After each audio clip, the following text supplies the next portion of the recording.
Before modern cities reached into the skies, before lights flickered on with the press of a button, there were empires. Empires born not in Europe or Asia, but deep in the heart of Africa. Long before the world praised Rome and Greece, there were African kingdoms that forged iron, built pyramids, and traded across oceans. But they were buried beneath centuries of silence, erased by colonizers, ignored by textbooks. These were not tribes. They were dynasties, and their power was legendary. This is the untold story of African ancient power, a journey through forgotten kingdoms that shaped the world long before the world ever knew their names. 1. The Kingdom of Kush, the Black Pharaohs. Narrator. In the land just south of Egypt, a powerful kingdom emerged, Kush. These are no ordinary neighbors. These were conquerors. During Egypt's 25th dynasty, the Kushites didn't just visit, they ruled as pharaohs. They built over 200 pyramids in Meroe, more than in Egypt itself. They mastered iron, developed their own writing system, and their queens, called Kandakes, were fierce rulers and generals. Kush wasn't just influenced by Egypt. It became an empire with its own heartbeat, an empire written in stone, metal, and legacy. 2. The Kingdom of Aksum, Ethiopia's Christian empire, 6 to 9 o'clock. In the Ethiopian highlands rose one of Africa's greatest civilizations, Aksum. It commanded Red Sea trade routes, minted its own coins, and stood as one of the four great powers of the ancient world. It became one of the first nations on earth to adopt Christianity. Stone obelisks still rise from the earth, some towering over 80 feet high. Monuments to a legacy etched in granite.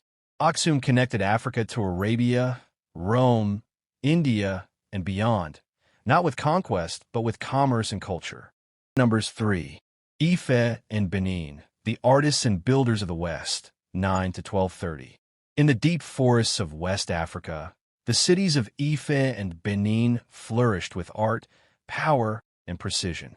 The people of Ife sculpted bronze and terracotta heads with a realism that stunned even modern historians. And the Benin Empire, ruled by the Obus, built vast earthwork walls around their capital, longer than the Great Wall of China. Their bronze plaques and statues told stories of warriors, nobles, and deities, masterpieces crafted centuries before similar works appeared in Europe. These weren't mere kingdoms. They were centers of creativity, engineering, and political mastery. 4. Great Zimbabwe and Mapungubwe, the stone cities of the south, 1230 to 1500 hours. In southern Africa, stone cities rose without cement or mortar. The kingdom of Mapungubwe laid the foundations, ruling over gold mines and trade networks. But it was Great Zimbabwe that would leave behind the most stunning legacy. Massive stone enclosures, conical towers, and hilltop citadels built entirely by hand.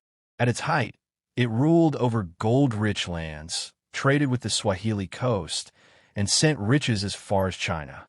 For years, colonizers refused to believe Africans had built it, but the evidence stood tall in stone, unshakable and proud. Numbers 5.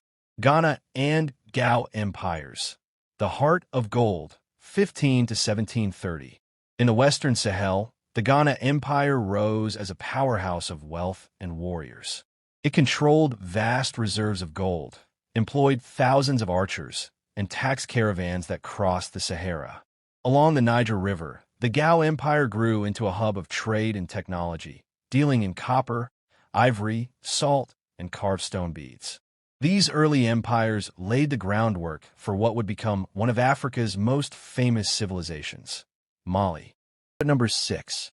The Mali Empire, gold, wisdom, and Mansa Musa, 1730 to 2000 hours. Mali was more than an empire. It was a beacon of prosperity and scholarship. Under the reign of Mansa Musa, Mali became legendary. His pilgrimage to Mecca was so lavish that it disrupted gold markets across North Africa and the Middle East.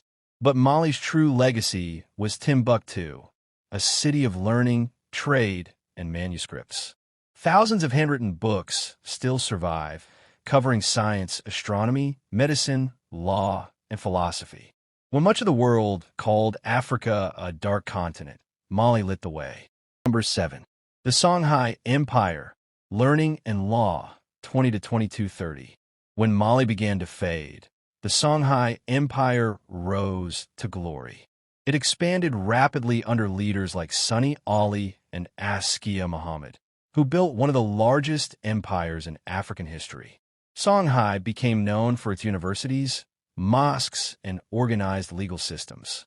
Its cities were bustling with scholars, merchants, and poets, where the Quran was studied alongside algebra and medicine. Songhai's fall came not from within, but from invasion, yet its cultural brilliance remains undeniable.